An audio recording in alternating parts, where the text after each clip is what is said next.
உத்தரப்பிரதேச மாநிலத்தில் ஒவ்வொரு முட்டையின் மீதும் உற்பத்தி மற்றும் காலாவதி தேதியை முத்திரையிடுவது வரும் ஏப்ரல் 1ஆம் தேதி கட்டாயமாக்கப்பட்டுள்ளது.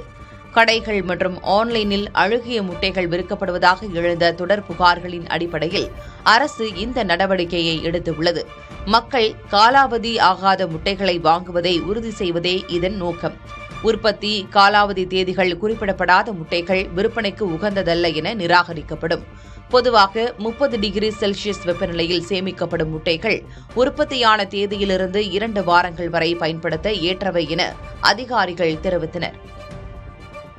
சென்னையில் இயக்கப்படவுள்ள டபுள் டெக்கர் பேருந்துகளுக்கு மேற்கூரை வேண்டுமா என்ற குழப்பத்தினிடையே 3வது முறையாக மாநகர போக்குவரத்து கழகம் டெண்டர் கோரியுள்ளது. முன்னதாக திறந்தவெளி அமைப்புடன் கூடிய பேருந்துகளை இயக்க திட்டமிடப்பட்டிருந்தது. ஆனால் வெயிலின் தாக்கம் உள்ளிட்டவற்றை கருத்தில் கொண்டு முடிவு கைவிடப்பட்டுள்ளது. இதையடுத்து முழு ஏசி வசதி கொண்ட 20 புதிய டபுள் டெக்கர் பேருந்துகளுக்கான டெண்டர் அறிவிப்பை மாநகர போக்குவரத்து கழகம் வெளியிட்டுள்ளது.